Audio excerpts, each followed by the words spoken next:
Hello everyone, সবাই কেমন আছো? আশা করছি সবাই ভালো আছো আর আমিও ভালো আছি। তো কিছুদিন আগে রাহুলদের বাড়িতে গৃহপ্রবেশের পুজো ছিল। ওরা এখন ফ্ল্যাটে শিফট করে গেছে, তো সন্ধ্যাবেলায় চলে গেছিলাম।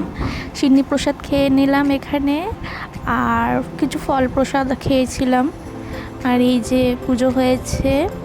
তো ব্লগটা সেদিনকে আর বেশি বড় করিনি। পরের দিন রাহুলদের বাড়িতে ওর ভাগ্নির মামা ভাতের অনুষ্ঠান দিয়েছিল, তো পরের দিন সকালেই চলে গেছিলাম। ওরা বলছিল সকালবেলা থেকেই চলে আসতে, তো চলে গেছিলাম এখানে এখন। তারপর এখানে লুচি আলুর তরকারি খেয়ে নিয়েছিলাম। আমি একটাই লুচি খেয়েছিলাম কারণ এত গরম লাগছিল তাই। আর এখানে সবকটা লুচি আমার জন্য ভেবো না, এখানে আমার ফ্রেন্ডও খাচ্ছে। আর অনুষ্ঠানটাও রাহুলদের ফ্ল্যাটেই হচ্ছিল। তো এখানে কত সুন্দর করে ডেকোরেশন করেছে দেখো, বেলুন কার্টুন দিয়ে।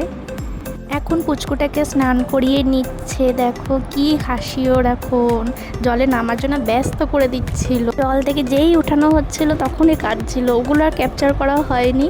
দেখো কত মজা পাচ্ছে জলের মধ্যে এখনও। এখন পুচকুটার গায়ে হলুদ হচ্ছে আর ও ভাবছে কি হচ্ছে এগুলো ওর সাথে। হলুদ মাখানো কমপ্লিট। এখন দেখো ওর মাথার উপর গোলাপ ফুলের পাপড়িগুলো দিয়ে দিয়েছে, কি কিউট লাগছে দেখতে।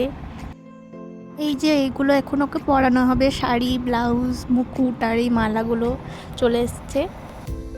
তো শাড়ি পরানো কমপ্লিট। ওর ফুলগুলো খুব ভালো লেগেছে তাই ওগুলোই দেখে যাচ্ছে। ওরা টিপ পরিয়ে সাজাবে ভাবছিল, কিন্তু ও কিছুতেই টিপ পরতে চাইছিল না, দেখলেই কাঁদছিল। এই যে এখন মা বাবার কোলে উঠে পোজ দিচ্ছে ক্যামেরার সামনে। এখন চলে এসছে রাহুল, এবার ওকে মামা ভাত খাওয়াবে বলে, কিন্তু পুচকুটার কোলে কিছুতেই থাকতে চাইছিল না। তারপর ফোনে কার্টুন দেখি কিছু করে ওকে শান্ত করানো হলো, তারপর একটু খেলো। তারপর আমরা সবাই লাঞ্চ করে নিলাম। এখানে ছিল ভাত, ডাল, তরকারি আর একটা মাছ দিয়েছিল। তো মাছটা আমি খেতে পারিনি, এতটাই গরম লাগছিলো, তো ফ্রেন্ডকে দিয়ে দিয়েছিলাম। তো সন্ধেবেলা সেজে গুজে চলে এসেছিলাম এখানে। তো রাহুলের কোলে পুচকুটা কিছুতেই থাকছে না, কেক কাটবে এখনও। তো এখন পুচকু ওর বাবার কোলে উঠে পড়েছে কেক কাটার জন্য। কেক কাটা কমপ্লিট, কিন্তু এই বোনটার কাছ থেকে ও কিছুতেই কেক খেতে চাইছিল না। ও নিজে কেক কাটবে দিয়ে নিজেই কেক খাবে, এরকম একটা ব্যাপার। দেখেই হাসি লাগছিল। তারপর চলে এলাম ছাদে। তো এখানে একটা স্ট্যান্ড ফ্যান চলছিল, ওর সামনে গিয়েই বসে পড়েছি, এতটা গরম লাগছিল তাই এত চুলগুলো উঠছিল। তারপর এখানে দিয়ে দিয়েছিল কেক আর কোল্ড ড্রিঙ্কস। সবাই অনেকক্ষণ গল্প টল্প করার পর খেতে বসে পড়েছিলাম। তো ফার্স্টেই চলে এসেছিল ফিশ ব্যাটার ফ্রাই, যেটা এখন কাসুন্দিয়া স্যালাডের সাথে খেয়ে নিচ্ছি।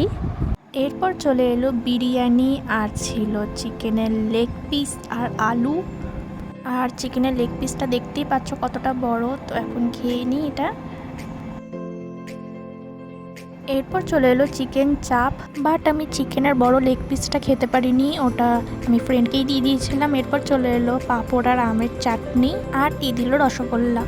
এরপর চলে এলো আইসক্রিম। আর আজকের ব্লগটা আমি এখানেই এন্ড করছি। দেখা হবে নেক্সট ব্লগে। তো সবাই ভালো থেকো, টাটা।